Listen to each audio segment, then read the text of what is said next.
The 1,000 injuries of Fortunado I had borne as best I could, but when he ventured upon insult, I vowed revenge.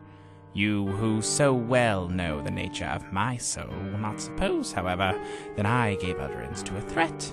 At length I would be avenged. This was a point definitely settled, but the very definitiveness of which it was resolved precluded the idea of risk. I must not only punish, but punish with impunity. A wrong is unredressed when retribution overtakes its redresser. It is equally unredressed when the avenger fails to make himself felt as such to him who has done the wrong. It must be understood that neither by word nor deed had I given Fortunado cause to doubt my goodwill. I continued, as was my wont, to smile in his face, and he did not perceive that my smile now was at the thought of his immolation. He had a weak point, this Fortunato. Although in other regards he was a man to be respected and even feared. He prided himself on his connoisseurship in wine. Few Italians have the true virtuoso spirit. In painting and gemmary, Fortunato, like his countrymen, was a quack, but in the matter of old wines he was sincere. In this respect I did not differ from him materially. I was skillful in the Italian vintages myself, and bought largely whenever I could. It was about dusk one evening during the supreme madness of the carnival season that I encountered my friend. He accosted me with excessive warmth, for he had been drinking heavily. The man wore motley. He had on a tight-fitting, partly striped dress, and his head was surmounted by the conical cap and bells. I was so pleased to see him that I thought I should never have done wringing his hand. I said to him, "My dear Fortunato, you are luckily met. How remarkably well you are looking today. But I have received a pipe of what passes for Amontillado, and I have my doubts." "How?" said he. "Amontillado? A pipe? Impossible. And in the middle of the carnival?" "I have my doubts," I replied, "and I was silly enough to pay the full Amontillado price, without consulting you in the matter. You are not to be found, and I was fearful of losing a bargain." "Amontillado? I have my doubts." "Amontillado? And I must satisfy them." "Amontillado?" "As you are engaged, I am on my way to Lucchese. If anyone has a critical turn, it is he. He will tell me." "Lucchese cannot tell Amontillado from sherry."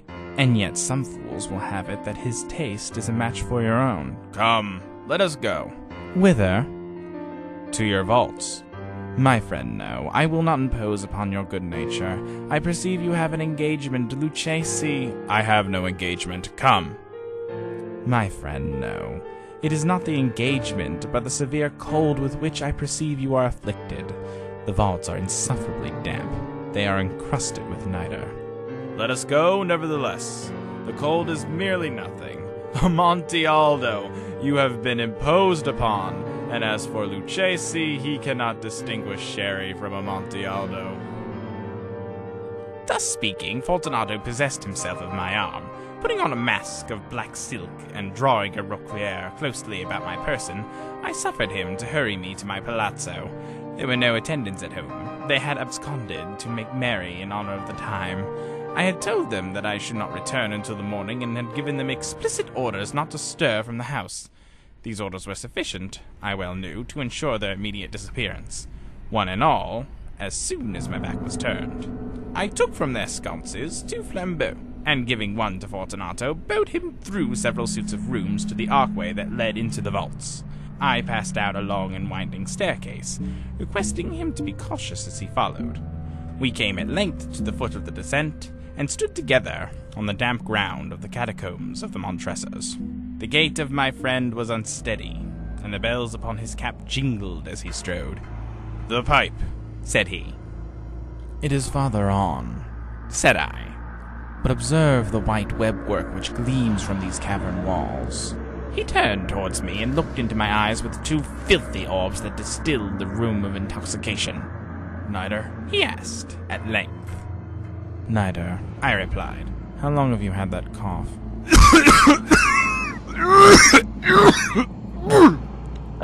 My poor friend found it impossible to reply for many minutes.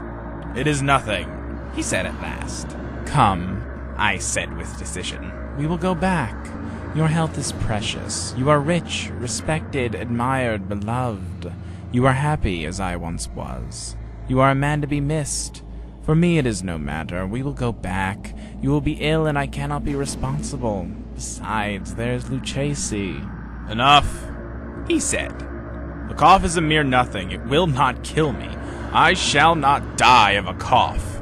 True, I replied. And indeed, I had no intention of alarming you unnecessarily. But you should use all proper caution. A draught of this Medoc will defend us from the damps. Here, I knocked off the neck of a bottle, which I drew from a long row of its fellows that lay upon the mould. Drink, I said, presenting him the wine. He paused and nodded to me familiarly, while his bells jingled. I drink, he said, to the buried that repose around us. And I to your long life.